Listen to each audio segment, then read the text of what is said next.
Bismillahirrahmanirrahim. Assalamualaikum warahmatullahi wabarakatuh. Selamat pagi, salam sejahtera bagi kita sekalian. Shalom, salve, Om Swastiastu. Salam kebajikan, rahayu.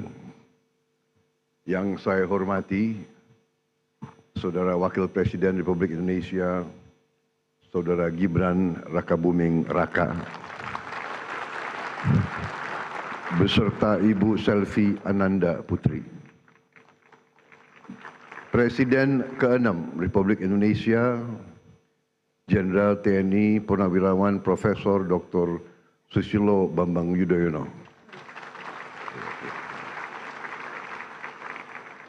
Presiden Republik Indonesia ke-7, Bapak Insinyur Joko Widodo. Wakil Presiden Republik Indonesia ke-6, Jenderal TNI Purnawirawan Tri Sutrisno. Wakil Presiden ke-10 dan ke-12 Republik Indonesia, Bapak Muhammad Yusuf Kalla. Bapak Wakil Presiden ke-11 Republik Indonesia, Profesor Budiono. Wakil Presiden ke-13 Republik Indonesia, Profesor Kiai Haji Ma'ruf Amin. Ibu Sinta Nuriyah Abdurrahman Wahid, istri Presiden ke-4 Republik Indonesia. Ibu Soraya Hamzahas, istri Wakil Presiden ke-9 Republik Indonesia. Para pimpinan lembaga negara, Ketua Majelis Permusyawaratan Rakyat Republik Indonesia, Saudara Ahmad Muzani, beserta para mantan ketua, para wakil ketua, dan seluruh anggota MPR RI yang saya hormati. Ketua Dewan Perwakilan Rakyat Republik Indonesia, Saudari Puan Maharani, beserta para mantan ketua, para wakil ketua, dan seluruh anggota DPR RI yang hadir. Ketua Dewan Perwakilan Daerah Republik Indonesia, Saudara Sultan Bakhtiar Najumuddin, beserta para mantan ketua, para wakil ketua, dan anggota DPD RI yang saya hormati. Ketua Mahkamah Agung Republik Indonesia, Profesor Sunarto yang saya hormati. Ketua Mahkamah Konstitusi Republik Indonesia, Saudara Suhartoyo yang saya hormati. Ketua Komisi Yudisial Republik Indonesia, Profesor Amzulian Rifai yang saya hormati. Ketua Badan Pemeriksa Keuangan Republik Indonesia, Saudari Isma Yatun. Para Menteri Koordinator, para Menteri, Kepala Badan, Pimpinan Lembaga, Jaksa Agung, Panglima TNI, Kapolri, Kepala BIN, serta seluruh anggota Kabinet Merah Putih yang saya hormati. Yang terhormat para pimpinan partai politik yang hadir. Partai PDI Perjuangan yang mewakili ketua umumnya,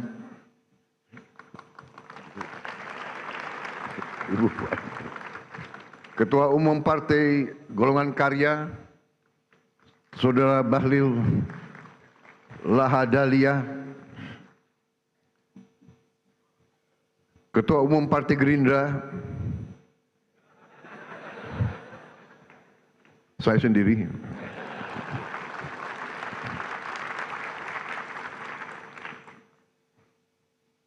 saudara-saudara sekalian, Ketua Umum Partai Amanat Nasional, Saudara Zulkifli Hasan, Ketua Umum Partai Demokrat, Saudara Agus Harimurti Yudhoyono, Ketua Umum Partai Kebangkitan Bangsa, Saudara Abdul Muhaimin Iskandar, Presiden Partai Keadilan Sejahtera, Saudara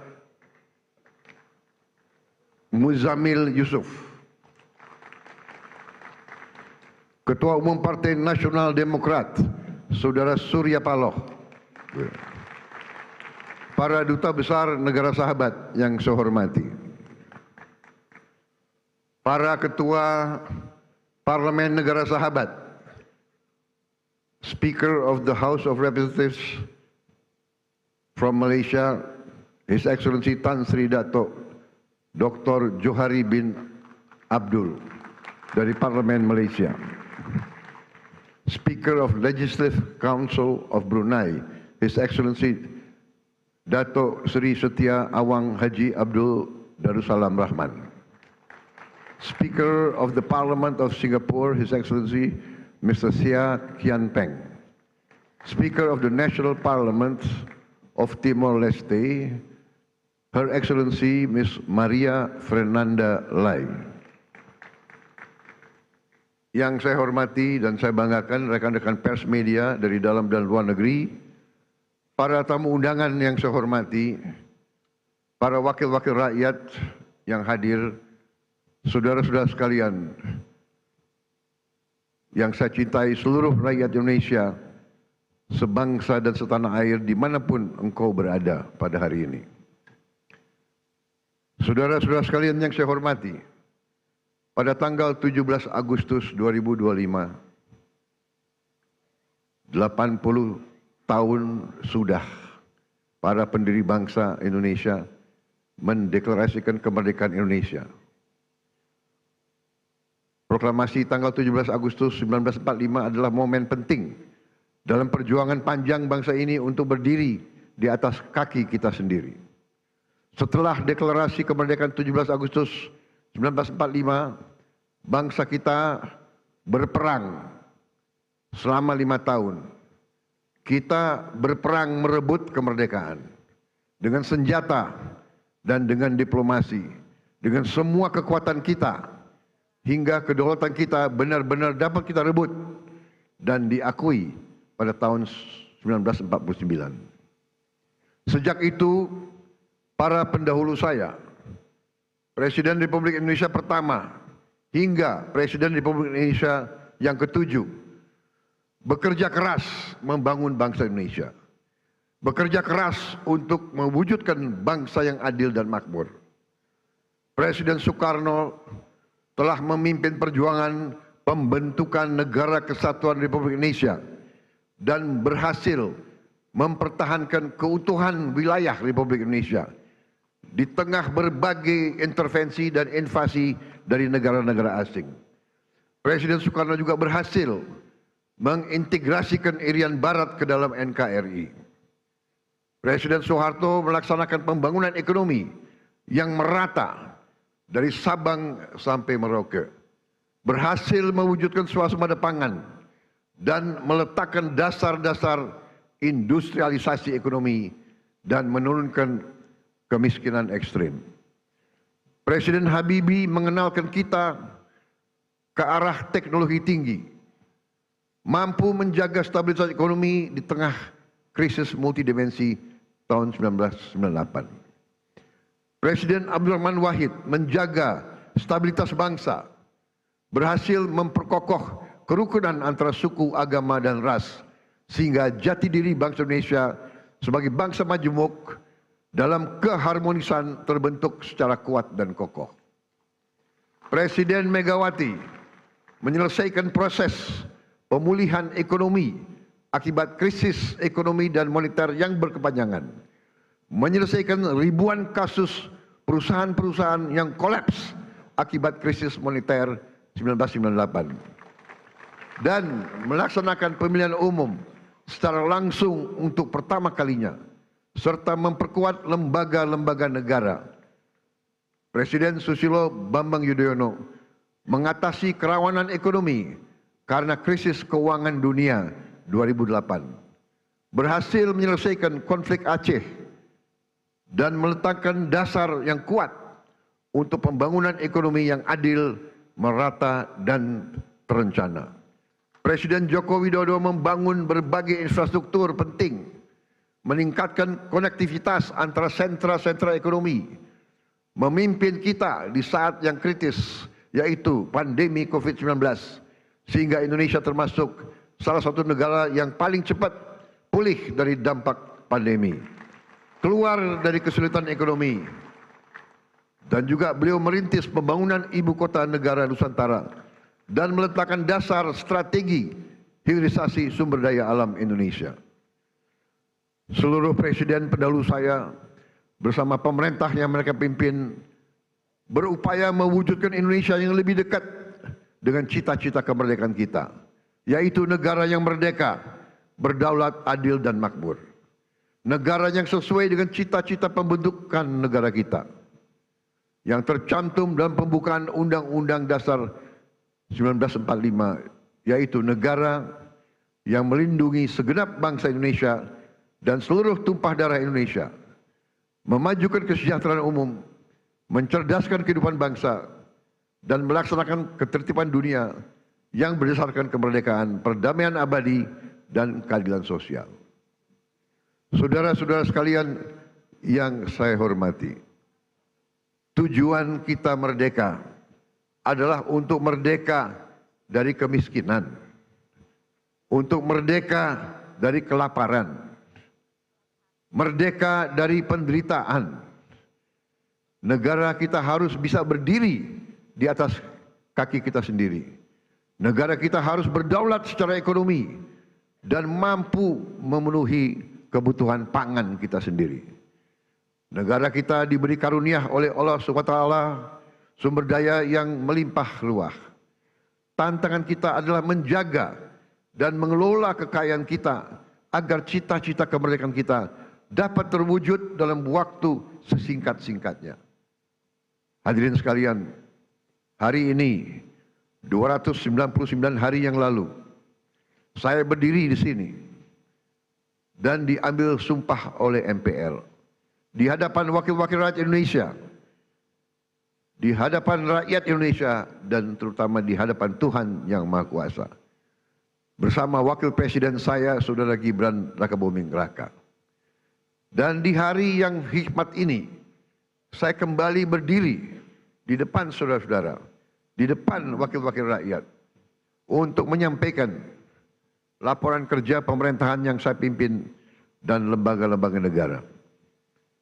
Pertama, saya ingin menyampaikan bahwa transisi kepemimpinan nasional dari Presiden Joko Widodo ke pemerintahan yang saya pimpin berjalan dalam semangat persatuan, penuh kehormatan dan kedewasaan politik. Peralihan kepemimpinan yang diakui dunia sebagai peralihan yang lancar dan sangat baik adalah bukti demokrasi kita matang dan kuat. Tidak semua negara mampu melaksanakan transisi kepemimpinan dengan baik dan lancar seperti kita. Di mana-mana ketika saya berada di luar negeri, banyak pemimpin negara sahabat bertanya kepada saya, "How did you do it? How did Indonesia manage?" Saya sampaikan ke mereka, kita berhasil karena kita menganut demokrasi yang khas Indonesia. Demokrasi yang sejuk, demokrasi yang mempersatukan, bukan demokrasi yang saling gontok-gontokan, saling menjatuhkan, saling maki-memaki, saling menghujat, bukan demokrasi yang saling membenci. Inilah yang harus kita pegang teguh. Demokrasi warisan nenek moyang kita adalah demokrasi yang sesuai dengan budaya kita, budaya kekeluargaan, budaya gotong royong, budaya miko dhuwur mendem jero, budaya saling mengisi, budaya saling mendukung, budaya tepo sliro, budaya menahan diri, budaya yang iso rumongso, bukan rumongso iso. Kita paham dan mengerti bahwa dalam suatu negara modern perlu ada pengawasan, perlu ada transparansi dalam menjalankan kekuasaan. Kita paham sejarah umat manusia. Jika ada kekuasaan yang tidak diawasi, maka kekuasaan akan menjadi korup. Kekuasaan yang absolut akan menjadi korup secara absolut. Kita paham bahwa korupsi adalah masalah besar di bangsa kita. Perilaku korupsi ada di setiap eselon birokrasi kita. Ada di setiap institusi dan organisasi pemerintahan. Perilaku korup ada di BUMN kita. Ada di BUMD kita. Ini bukan fakta yang harus kita tutup-tutupi. Setelah 299 hari saya memimpin pemerintahan eksekutif, saya semakin mengetahui berapa besar tantangan kita. Berapa besar penyelewengan yang ada di lingkungan pemerintahan kita. Hal ini tidak baik, tapi harus saya laporkan kepada para wakil-wakil rakyat Indonesia.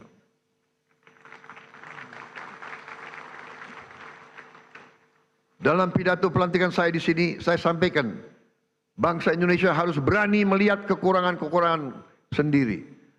Harus berani melihat kesalahan-kesalahan kita sendiri.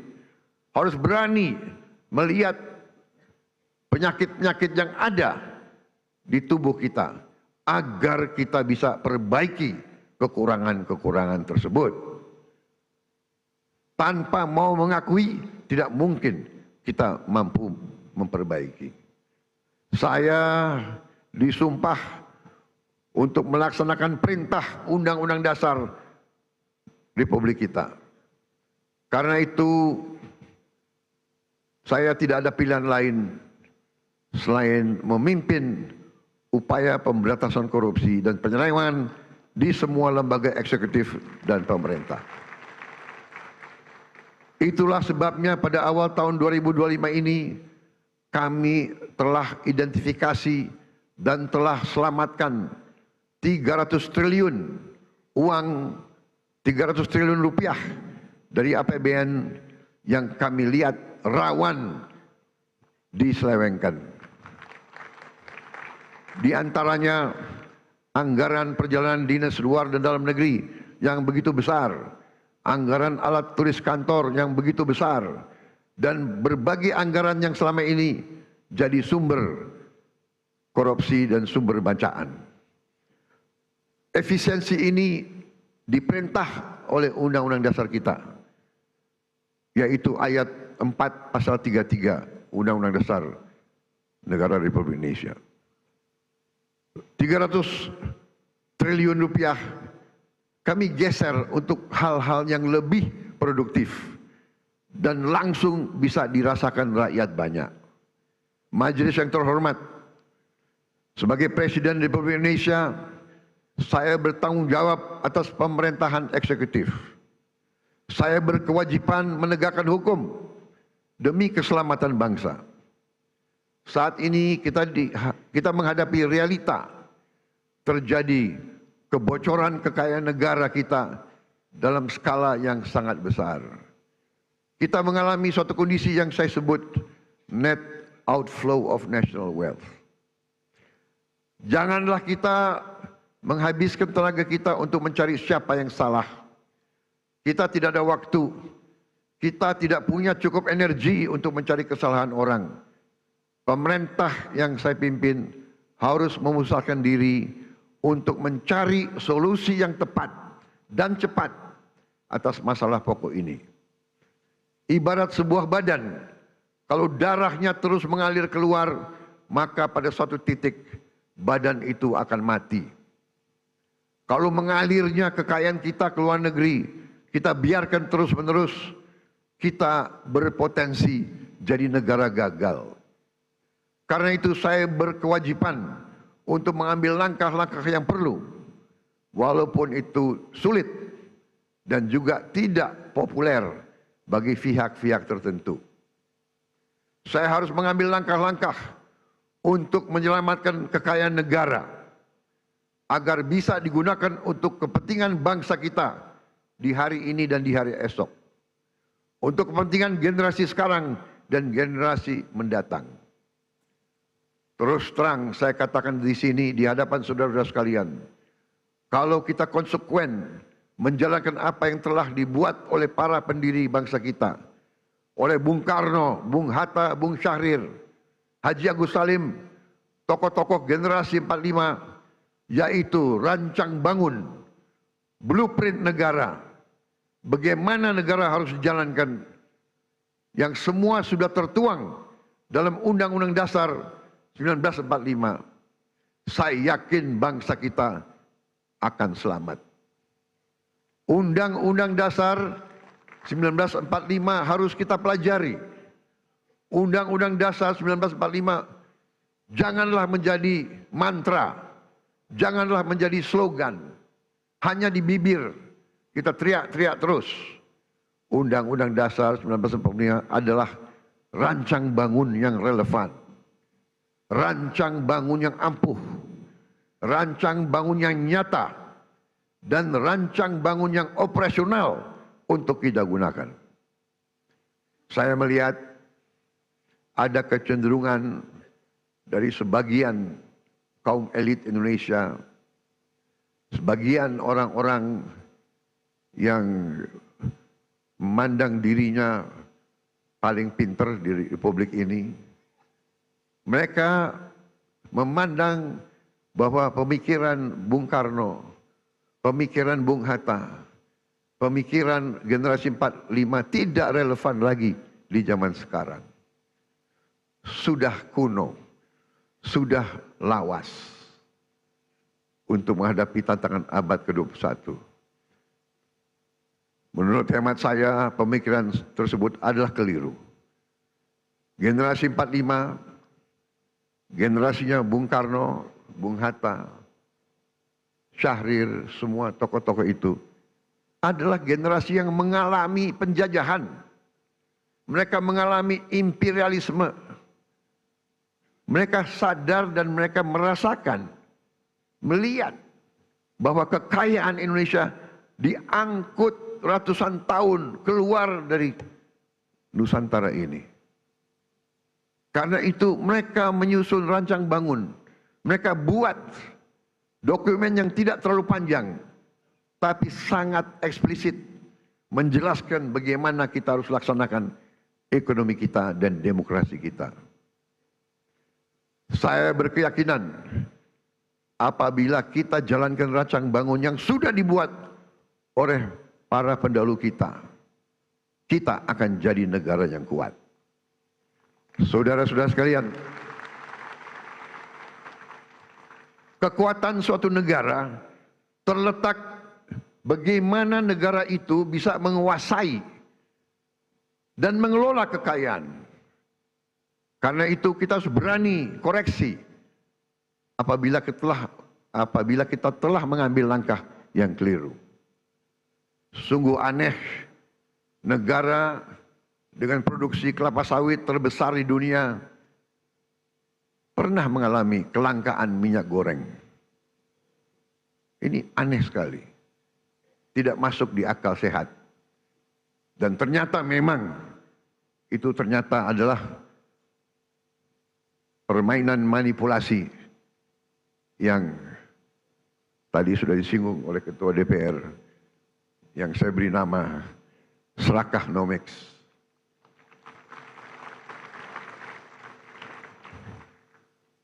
Negara produsen kelapa sawit terbesar di dunia berminggu-minggu, hampir berapa bulan kelapa sawit langka. Saudara, juga sungguh aneh. Kita subsidi pupuk, subsidi alat pertanian, subsidi pestisida, subsidi irigasi, waduk. Kita subsidi beras, tapi harga pangan kadang-kadang tidak terjangkau oleh sebagian rakyat kita. Keanehan-keanehan ini bisa terjadi karena ada distorsi dalam sistem ekonomi kita. Adalah penyimpangan bahwa sistem ekonomi yang diamanatkan oleh Undang-Undang Dasar 1945, terutama di pasal 33 ayat 1, 2, dan 3, telah kita abaikan. Seolah-olah ayat-ayat dalam pasal itu tidak relevan dalam kehidupan kita yang modern di abad ke-21 ini. Saudara-saudara sekalian, setelah saya pelajari secara mendalam, saya berkeyakinan Undang-Undang Dasar kita, terutama pasal-pasal yang saya sebut pasal-pasal pengaman, seperti pasal 33 ayat 1, 2, 3, dan 4, adalah benteng pertahanan ekonomi kita. Ayat 1, perekonomian disusun sebagai usaha bersama berdasar atas azas kekeluargaan. Azas kekeluargaan, bukan azas konglomerasi.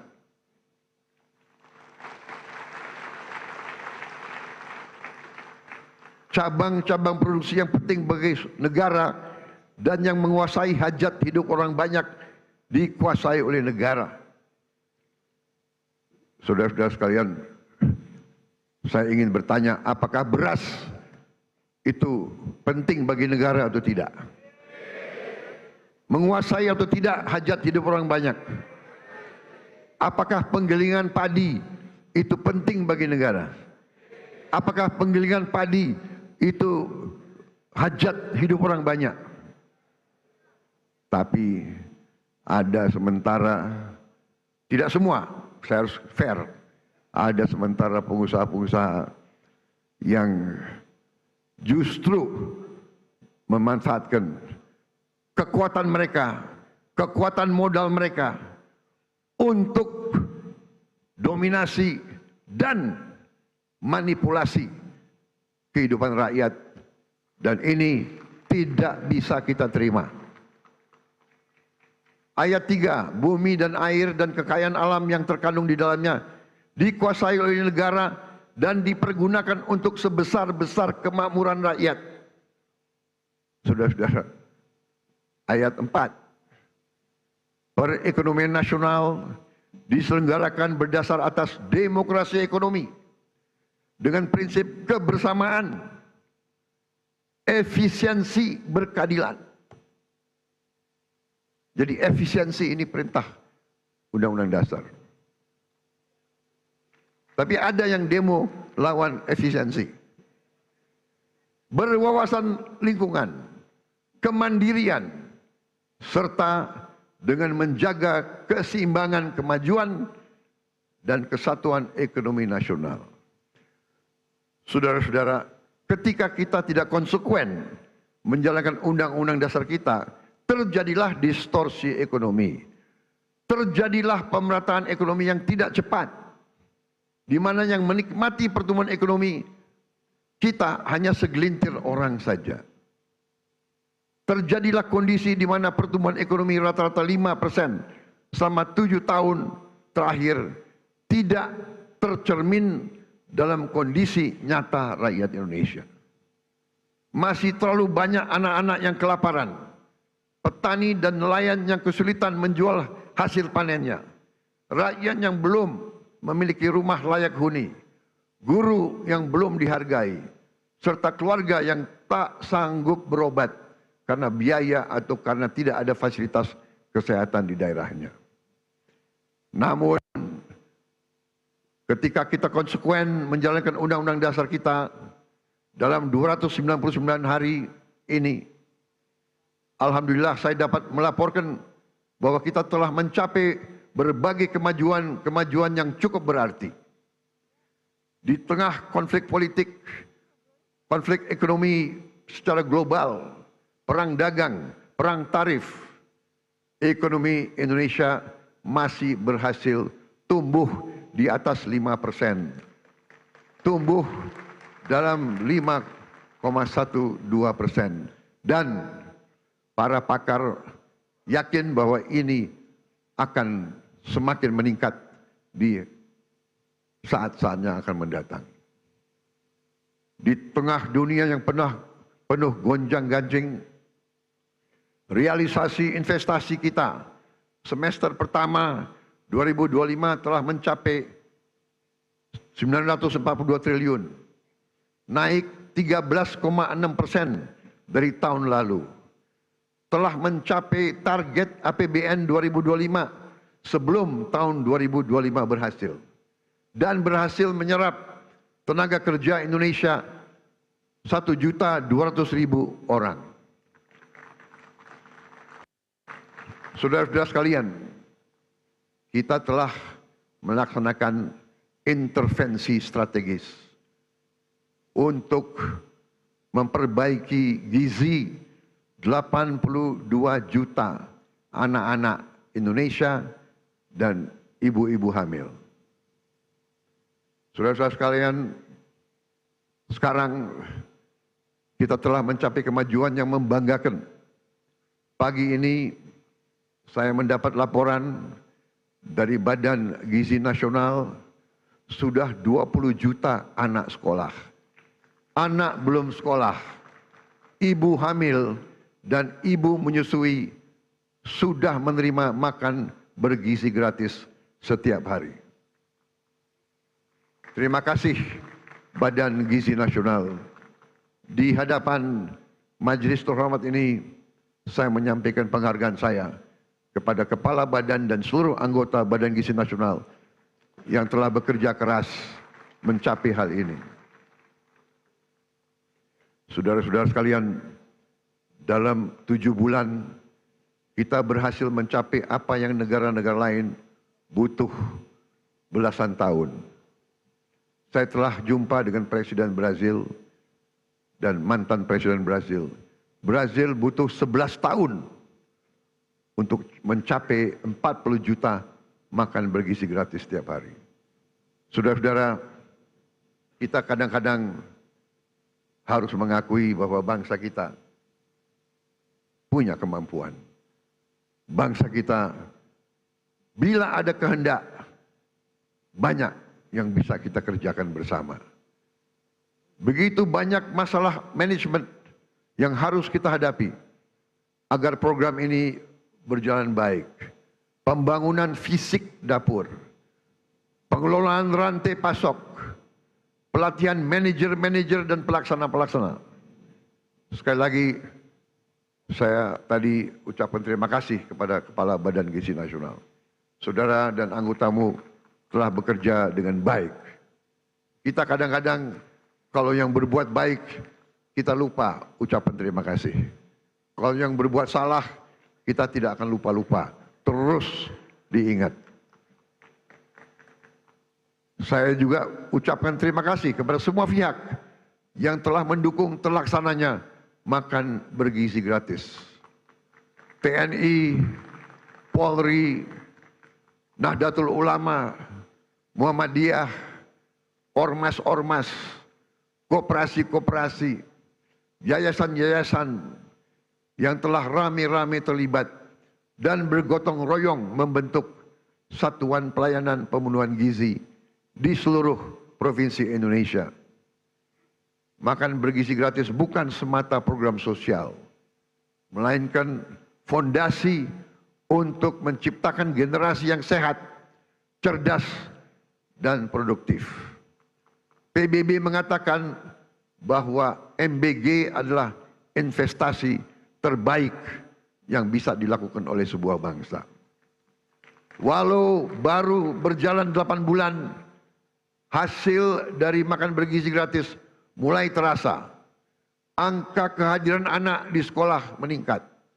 Prestasi anak-anak di sekolah meningkat. Per hari ini sudah ada 5.800 satuan pemenuhan pelayanan gizi di 38 provinsi. MBG telah menciptakan 290.000 lapangan kerja baru di dapur-dapur dan melibatkan 1 juta petani, nelayan, peternak, dan UMKM. MBG mendorong pertumbuhan ekonomi di desa-desa. Hadirin sekalian, tidak ada negara yang kuat yang tidak mampu memproduksi pangannya sendiri. Oleh karena itu, pemerintah yang saya pimpin bekerja keras untuk memutus ketergantungan pada impor dengan membuka jutaan hektar sawah baru di Kalimantan Tengah, di Kalimantan Barat, di Sumatera, di Papua, dan beberapa daerah lain. Selain melakukan ekstensifikasi, kami juga melakukan intensifikasi. Kami mendorong produksi pangan di desa-desa. Kami memotong birokrasi penyaluran pupuk. Kita salurkan pupuk langsung dari pabrik ke petani-petani dan memberi bantuan alat pertanian kepada para petani kita. Kami juga tingkatkan harga beli gabah menjadi rupiah 6.500 per kilogram agar petani sebagai produsen menikmati keuntungan yang berarti. Hari ini kita surplus produksi beras. Stok cadangan beras nasional kita hari ini lebih dari 4 juta ton. Ini adalah tertinggi selama sejarah NKRI.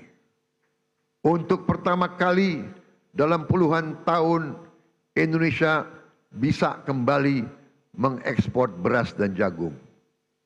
Saya perhatikan di mana-mana para petani tersenyum karena harga gabah stabil dan penghasilan mereka meningkat. Untuk melindungi konsumen Indonesia, pemerintah yang saya pimpin akan selalu mewaspadai kecurangan-kecurangan, manipulasi, penipuan, upaya penimbunan, dan menahan distribusi bahan pangan. Pemerintah yang saya pimpin tidak akan ragu-ragu. Kami akan selalu tegas pada mereka yang melanggar aturan. Mereka yang mempersulit kehidupan rakyat, mereka yang cari keuntungan gila-gilaan di atas penderitaan orang kecil.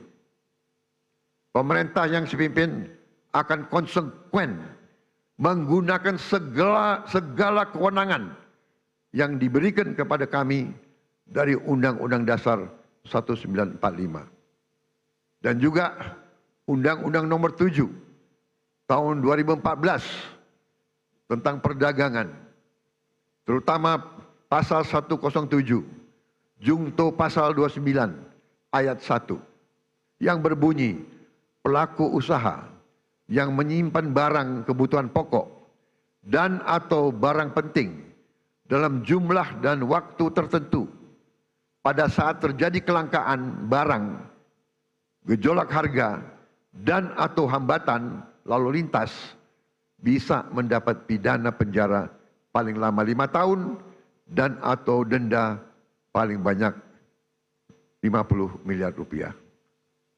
Hadirin sekalian, saya pastikan perusahaan-perusahaan siapapun yang berani manipulasi dan melanggar, kami akan proses hukum. Dan berdasarkan wewenang konstitusional yang ada pada Presiden Republik Indonesia, kami akan sita yang bisa kami sita.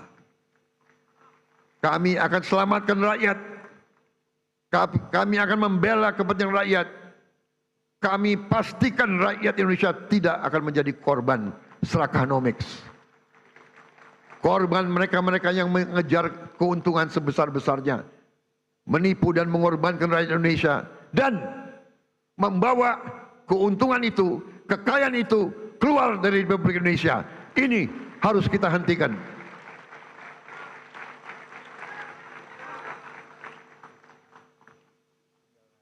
Selama saya menjabat Presiden Republik Indonesia, jangan pernah anggap yang besar dan yang kaya bisa bertindak seenaknya.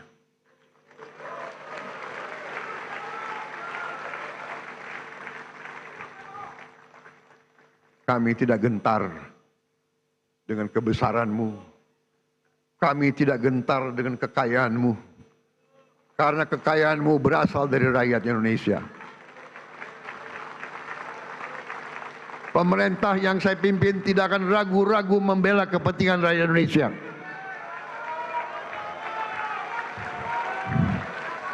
Kita akan gunakan Undang-Undang Dasar 1945 pasal 33 yang sudah sangat jelas cabang-cabang produksi yang penting bagi negara dan yang menguasai hajat hidup orang banyak dikuasai oleh negara.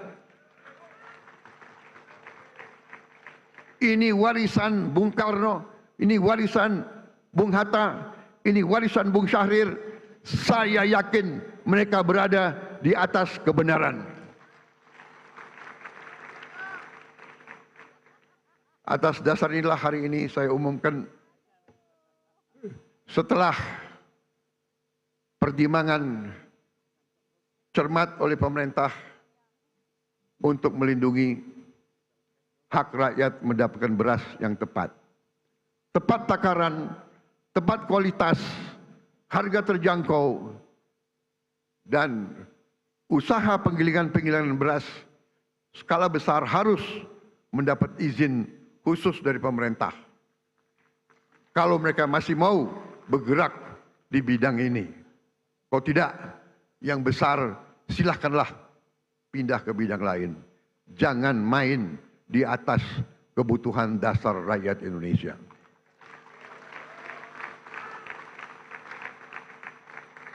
Saudara-saudara sekalian yang saya hormati, dalam 10 bulan terakhir, saya bersama Kabinet Merah Putih berupaya memerangi kemiskinan dengan pendekatan holistik, pendekatan menyeluruh.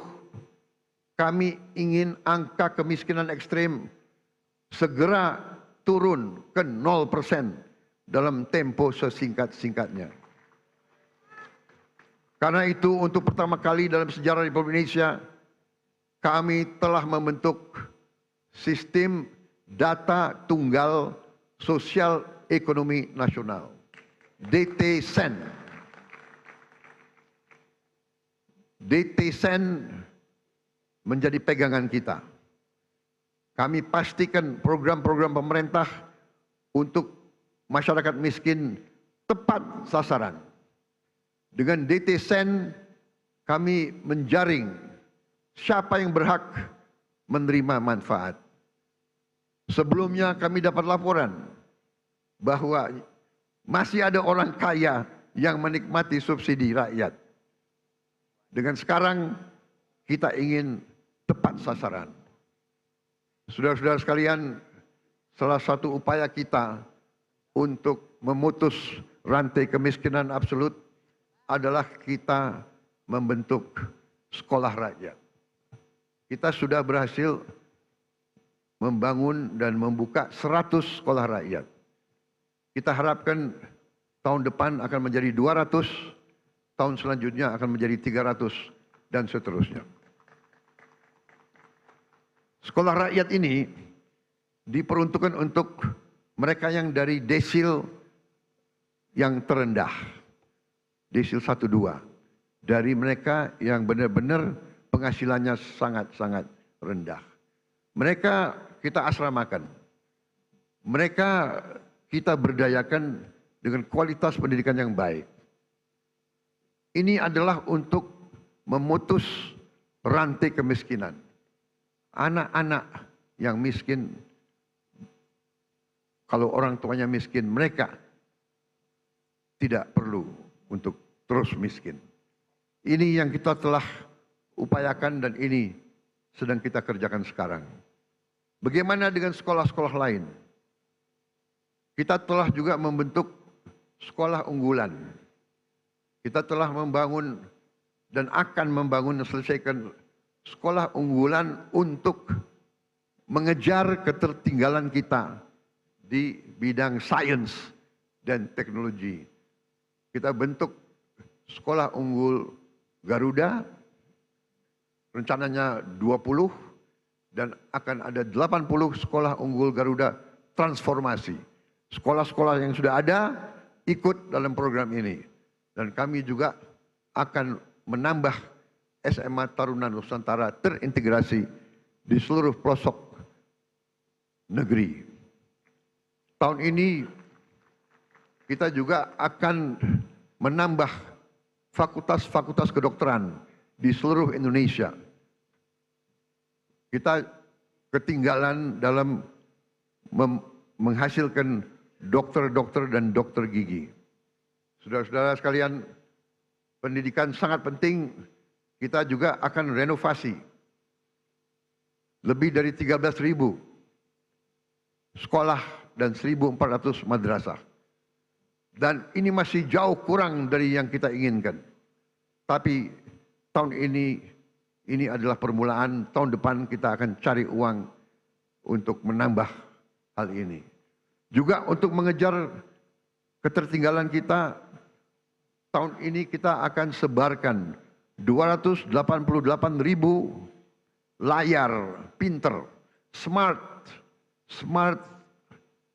platform, smart TV yang akan kami distribusi ke sekolah-sekolah hingga ke pelosok-pelosok. Agar anak-anak di desa tertinggal yang tidak ada guru yang bagus bisa dapat mengikuti pelajaran dari guru-guru terbaik yang mengajar secara virtual. Untuk mencetak pemimpin-pemimpin nasional di masa depan, kami juga telah mencanangkan tadi yang saya sebut 20 sekolah unggul Garuda dan 80 sekolah unggul Garuda Transformasi. Saudara-saudara sekalian, kita juga membangun SMA Taruna Nusantara terintegrasi di seluruh pelosok negeri. Untuk mengatasi kekurangan dokter dan dokter spesialis tahun ini akan dibuka 148 prodi di 57 fakultas kedokteran di seluruh Indonesia. Terdiri dari 125 prodi spesialis dan 23 prodi subspesialis. Kita juga akan tambahkan 25 prodi umum dan prodi gigi serta meningkatkan kuota mahasiswa kedokteran yang mendapat beasiswa. Saudara-saudara sekalian, untuk mengatasi perputaran uang yang terkonsentrasi di ibu kota dan kota-kota besar, kami dirikan 80.000 koperasi desa dan koperasi kelurahan merah putih. Koperasi di setiap desa akan meningkatkan ekonomi desa dan menciptakan jutaan lapangan kerja. Koperasi desa kelurahan juga akan meringankan beban hidup masyarakat kita dengan menjual beras murah, minyak goreng murah, LPG bersubsidi, pupuk bersubsidi sesuai dengan harga jual. Kita juga akan membuat rakyat bisa punya akses kepada protein, kepada ikan dan daging dalam harga yang terjangkau. Untuk mempercepat investasi di hilirisasi sumber daya alam dan berbagai bidang strategis, untuk membuka lapangan kerja berkualitas, kami bersama DPR RI telah membentuk apa yang kita sebut Badan Pengelola Investasi Danantara Indonesia. Danantara adalah lembaga pengelola investasi dengan aset dalam pengelolaan lebih dari 1 triliun US dollar. Danantara akan ciptakan jutaan lapangan kerja berkualitas, terutama di bidang hilirisasi. Alhamdulillah, hari ini tingkat pengangguran nasional berhasil turun ke level terendah sejak krisis 1998. Hadirin sekalian, kami juga membangun sistem kesehatan yang lebih adil dan merata. Cek kesehatan gratis telah digunakan hari ini oleh lebih dari 18 juta warga. 66 rumah sakit di 66 kabupaten sedang kami tingkatkan kelasnya. Kawasan ekonomi khusus Sanur kami hadirkan sebagai pusat pelayanan medis bertaraf internasional agar orang Indonesia tidak harus berobat ke luar negeri.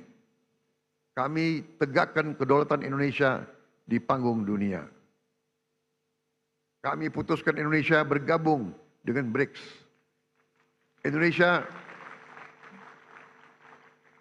juga diundang di mana-mana menjadi kehormatan dalam perayaan kemerdekaan India dan perayaan Hari Nasional Prancis. Kami juga berhasil menyelesaikan perundingan dagang Uni Eropa dengan Indonesia, SEPA, yaitu Comprehensive Economic Partnership Agreement, yang sebenarnya adalah Free Trade Agreement, di mana kita bisa akses pasar Eropa dengan tarif nol.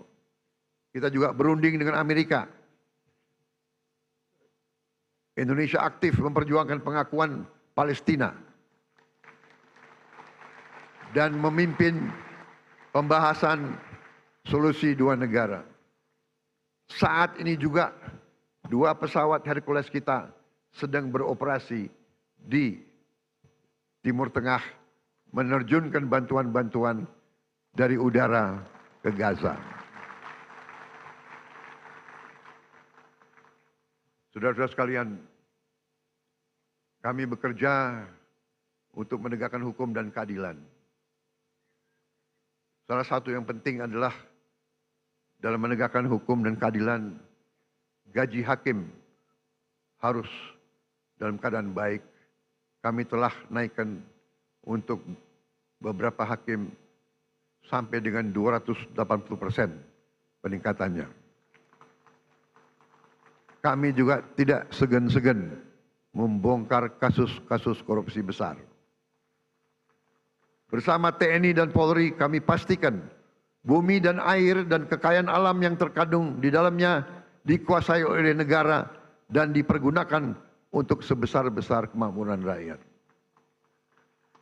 Saudara-saudara sekalian,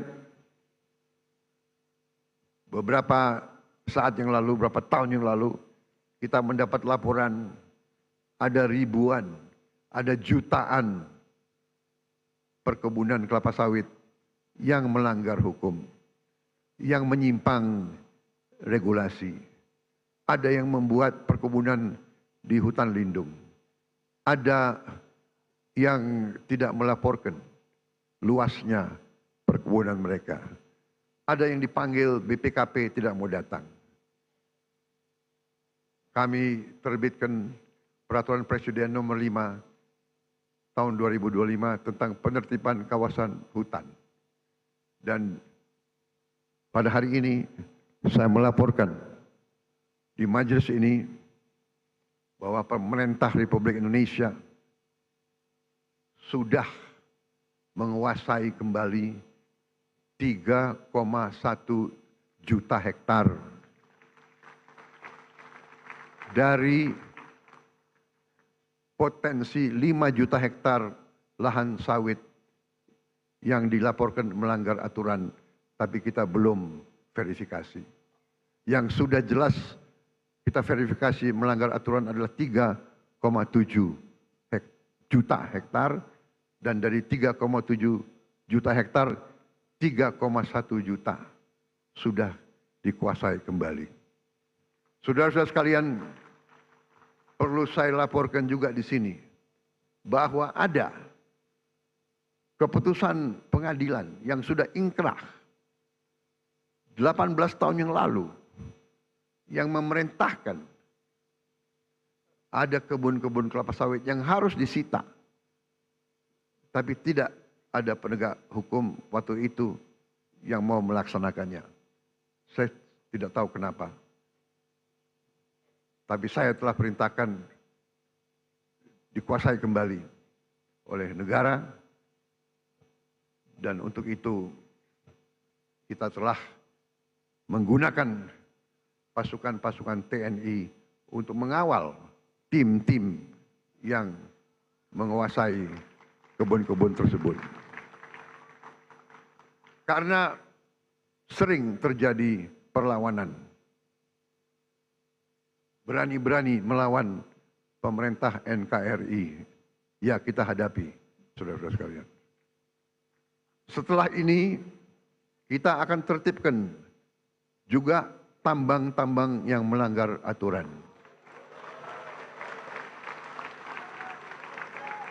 Saya telah diberi laporan oleh aparat-aparat bahwa terdapat 1063 tambang ilegal. Dan potensi kekayaan yang dihasilkan oleh 1063 tambang ilegal ini dilaporkan potensi kerugian negara adalah minimal 300 triliun. Saudara-saudara sekalian,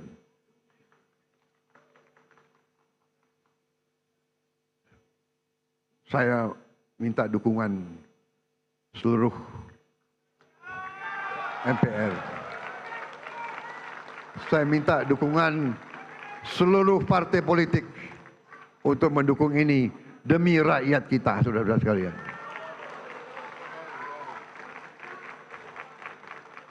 Dan saya beri peringatan, apakah ada orang-orang besar, orang-orang kuat, jenderal-jenderal dari manapun, apakah jenderal dari TNI atau jenderal dari polisi atau mantan jenderal,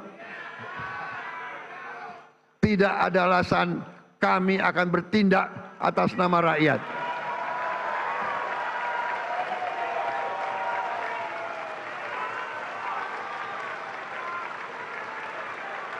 Dan sebagai sesama pimpinan partai, saya ingatkan anggota-anggota semua partai, termasuk partai saya Gerindra, cepat-cepat kalau ada terlibat, Anda jadi justice collaborator. Anda laporan aja, karena walaupun kau Gerindra, tidak akan saya lindungi, saudara-saudara sekalian. Kalau ada yang berani, ya, saya telah perintahkan Panglima TNI dan Kapolri, kalau Anda mau ke provinsi ini, pakai pasukan dari provinsi lain. Jangan-jangan ada anak buahmu di kebun-kebun itu. Saudara-saudara wakil rakyat, saudara tahu keadaan yang sebenarnya. Benar?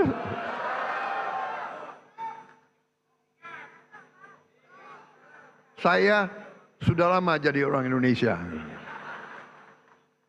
Segala ulah, apalagi saya ini senior mantan tentara. Jadi junior-junior itu jangan macam-macam ya.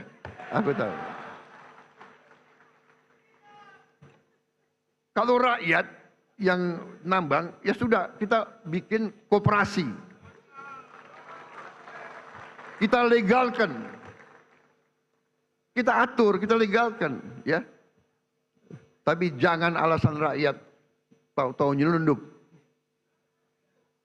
Nyelundup ratusan triliun nyelundup. Saudara-saudara sekalian, harus hitung waktu ini.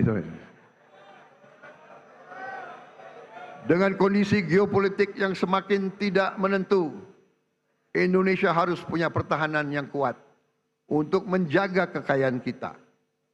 Untuk itu tahun ini kita bentuk 6 komando daerah militer baru, 14 komando daerah angkatan laut, 3 komando daerah angkatan udara, 1 komando operasi udara, 6 grup komando pasukan khusus, 20 brigade teritorial pembangunan, 1 brigade infanteri marinir, 1 resimen korps pasukan gerak cepat, 100 batalion teritorial pembangunan, 5 batalion infanteri marinir dan 5 batalion komando korps pasukan gerak cepat. Langkah ini sejalan dengan doktrin pertahanan kita, pertahanan dan keamanan rakyat semesta, SIS Hankam Rata, di mana seluruh warga negara dan sumber daya nasional didaya gunakan secara total untuk kepentingan pertahanan dan keamanan kita. Saudara-saudara sekalian, kita faham bahwa perang itu destruktif. Kita tidak mau perang, kita harus hindari perang. Karena itu, politik luar negeri yang saya jalankan dan saya umumkan adalah politik 1000 kawan terlalu sedikit, 1 lawan terlalu banyak. Kami tetap pada garis non-blok, garis non-aligned. Kami tidak akan berpihak kepada blok manapun. Ini yang kami sampaikan di mana-mana. Bebas aktif. Kita ingin damai dengan semua orang. Kami terutama dengan tetangga-tetangga kita. Kita ingin selesaikan semua masalah. Ada masalah, kadang-kadang masalah garis perbatasan. Masalah ini adalah warisan dari kolonialis, warisan dari penjajah. Belanda datang dengan Inggris, dia bikin garis seenak jidatnya, dia bikin garis itu. Yang repot kita sekarang, ya kan? Kita mau ditabrakan sama Malaysia. Kita sahabat sama Malaysia. Kita satu rumpun. Tapi selalu politik divida et impera itu selalu ada. Janganlah kita naif. Jangan terus-menerus mau diadu domba. Saudara sekalian, setiap elemen negara Indonesia, marilah kita bekerja keras agar setiap anak Indonesia berangkat ke sekolah dan mendapat makan yang baik. Kita ingin petani, nelayan kita kembali bangga menjadi tulang punggung bangsa, menjadi produsen makanan. Hidup petani dan nelayan kita harus baik, harus bagus. Untuk itu kita akan bangun dalam waktu yang secepat ini. Tahun ini juga kita harus mulai 1.100 desa nelayan. Tiap desa nelayan terdiri dari 2.000, kurang lebih 2.000 kepala keluarga. Berarti di situ akan hidup 2 juta kepala keluarga. Kalau satu kepala keluarga terdiri dari bapak, ibu, dan 3 anak, berarti 5 juta. 10 juta orang akan hidup dengan baik. Ini akan kita wujudkan dalam waktu dekat. Mereka juga akan membayar kembali investasi kita. Jadi ini bukan BLT, ini bukan bagi-bagi uang. Kita pinjemin uang, mereka akan bayar cicil kembali kepada pemerintah. Jadi karena mereka akan menghasilkan nilai. Kita ingin guru-guru kita semangat mengajar karena dihargai. Kita ingin rakyat kecil bisa tersenyum karena tidak lagi takut sakit, tidak takut lapar, dan tidak takut anaknya tidak bisa sekolah. Dan kita harus cari lapangan kerja yang sebesar-besarnya dan sebanyak-banyaknya. Tujuan kita, tujuan kemerdekaan adalah yen wong cilik iso gemuyu. Saudara-saudara sekalian, untuk itu saya memberi apresiasi kepada lembaga-lembaga negara atas kinerja mereka dalam menjalankan roda negara. MPR RI melalui visi besar Rumah Kebangsaan, pengawal ideologi Pancasila dan kedaulatan rakyat, secara konsisten terus-menerus sosialisasikan Pancasila, Undang-Undang Dasar 1945, NKRI, dan Bhinneka Tunggal Ika. MPR konsisten turun ke rakyat, jelaskan 4 pilar kehidupan berbangsa dan bernegara. Ini sangat penting karena pemahaman Undang-Undang Dasar 1945 bisa menyelamatkan ekonomi kita, bisa menyelamatkan demokrasi kita. DPR RI pada periode awal 2024-2009 telah membahas dan mengesahkan 14 rancangan undang-undang dan telah menetapkan program legislasi nasional tahun 2025 dan jangka menengah 2025-2029. Sehingga perencanaan, penyusunan dan pembahasan RUU berjalan secara terarah dan terukur. Pada pelaksanaan fungsi penganggaran, DPR RI telah membantu pemerintah mewujudkan efisiensi berkeadilan di APBN kita yang merupakan mandat dari Undang-Undang Dasar 1945 serta membantu menyusun RAPBN 2026 yang akan saya sampaikan sore hari ini. DPR RI juga telah melaksanakan fungsi pengawasan yang luas melalui 26 panitia kerja pengawasan dan 3 tim pengawasan. DPD RI telah menetapkan lebih dari 50 keputusan kelembagaan yang mencerminkan peran aktif dan strategis DPD dalam memperjuangkan aspirasi dan kepentingan daerah di tingkat pusat. Lebih lanjut, DPD RI telah mendukung pembangunan berkelanjutan, aktif menjalankan fungsi pengawasan, pemberian pertimbangan anggaran, serta proaktif memantau dan mengevaluasi Raperda dan Perda untuk memastikan kesesuaian regulasi daerah dengan kebijakan nasional. BPK RI telah membuktikan integritasnya dan independensinya dalam pemeriksaan pengelolaan dan tanggung jawab keuangan negara.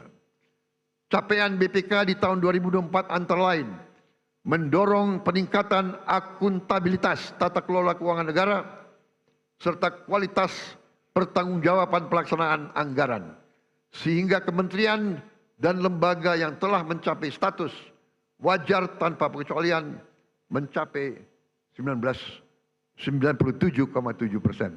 untuk tahun anggaran 2024.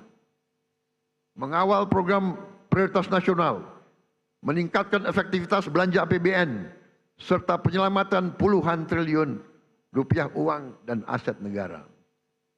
Mahkamah Konstitusi di sepanjang tahun 2024 hingga pertengahan 2025 telah menangani ratusan perkara pengujian undang-undang, perselisihan hasil pemilihan umum, dan perselisihan hasil pemilihan kepala daerah dengan proses persidangan yang efektif, tepat waktu, dan menghasilkan berbagai putusan penting yang menjadi tonggak penguatan demokrasi dan perlindungan hak konstitusional warga negara. Mahkamah Agung secara serius dan berkelanjutan melakukan reformasi peradilan, modernisasi manajemen perkara, penyelesaian sengketa perdata secara cepat dan berorientasi pada perdamaian, serta penanganan perkara pidana dengan pendekatan restoratif justice. Dengan sistem peradilan elektronik atau e-court di Mahkamah Agung, jumlah perkara yang didaftarkan di pengadilan tingkat pertama meningkat 30,84% dari tahun sebelumnya. Penyelesaian sengketa perdata dengan nilai gugatan di bawah 500 juta rupiah meningkat 68%. Dan tingkat keberhasilan penyelesaian sengketa melalui mediasi meningkat 28%. Capaian ini adalah bukti nyata kerja keras Mahkamah Agung untuk mewujudkan peradilan yang modern, cepat, berbiaya ringan, dan berkeadilan bagi seluruh rakyat Indonesia. Komisi Yudisial memainkan peran strategis dalam kesejahteraan rakyat dan kemajuan Indonesia, yaitu dengan menjaga integritas hakim dan meningkatkan kepercayaan publik terhadap integritas hakim.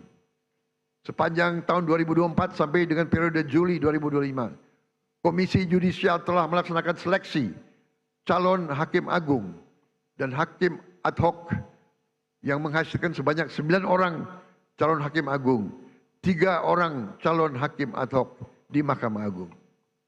Komisi Yudisial juga telah menerima 3.752 laporan masyarakat terkait dugaan pelanggaran kode etik dan pedoman perilaku hakim, dan mengusulkan penjatuhan sanksi kepada 116 orang hakim. Selain itu, saya juga mengucapkan terima kasih kepada Bank Indonesia, Otoritas Jasa Keuangan, Lembaga Penjamin Simpanan, Komisi Pemberantasan Korupsi, Komisi Pemilihan Umum, Badan Pengawas Pemilu, Ombudsman RI, Komnas HAM, dan lembaga-lembaga nasional lainnya yang telah berkontribusi untuk kemajuan bangsa sesuai dengan peran dan kewenangannya. Terakhir, saya juga mau gunakan kesempatan ini untuk mengucapkan terima kasih kepada setiap pengusaha nasional yang telah membuka lapangan kerja di Indonesia, menanamkan modal di Indonesia, dan menyimpan hasil usahanya di Indonesia.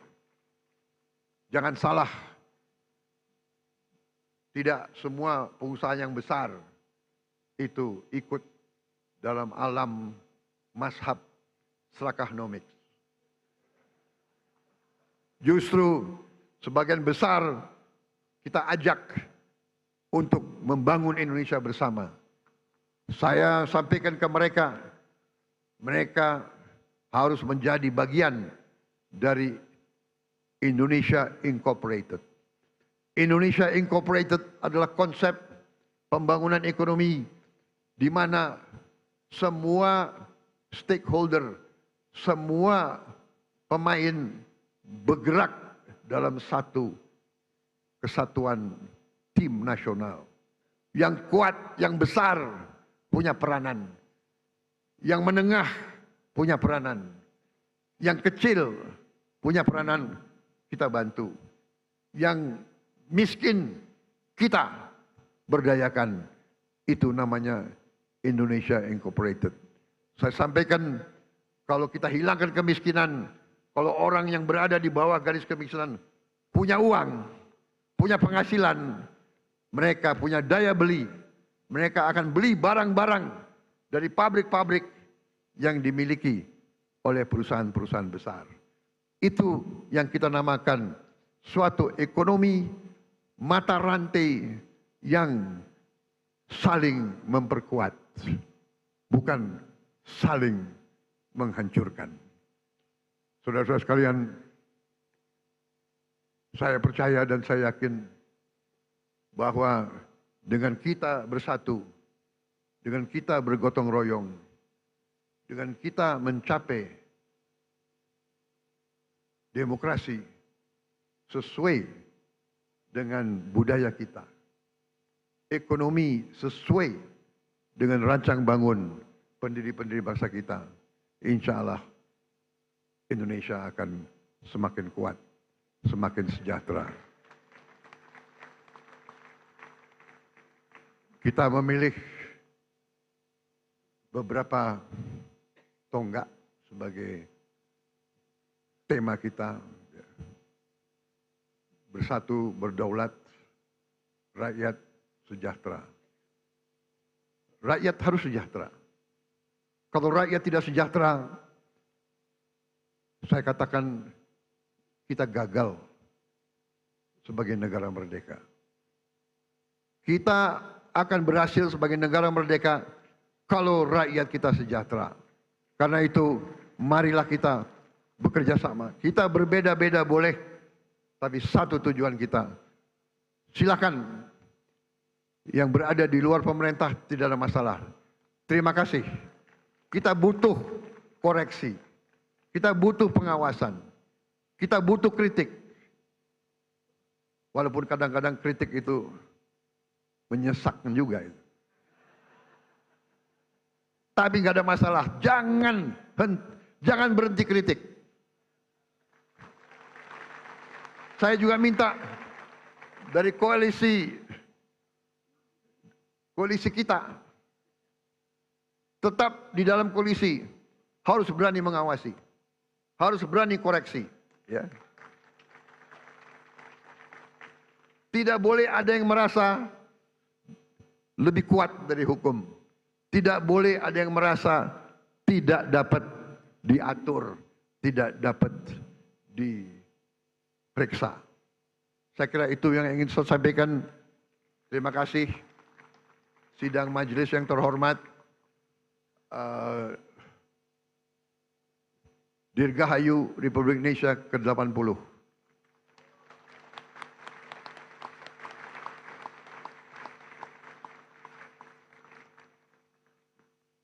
Mungkin inilah tandanya bahwa demokrasi kita kuat, karena saya adalah Presiden ke-8 Republik Indonesia yang akan memimpin perayaan Hari Kemerdekaan yang ke-8 Dasawarsa.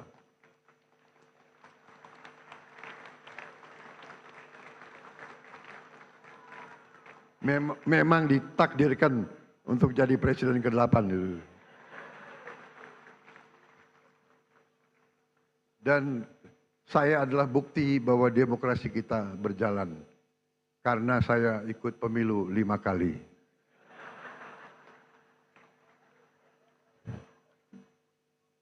Alhamdulillah 4 kali kalah. Tapi hari ini saya berdiri di depan majelis ini. Terima kasih.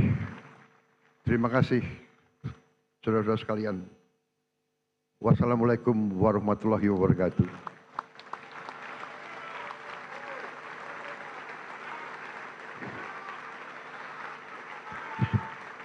Om Salve, Om Santi, Santi, Santi, Om. Merdeka! Merdeka! Merdeka!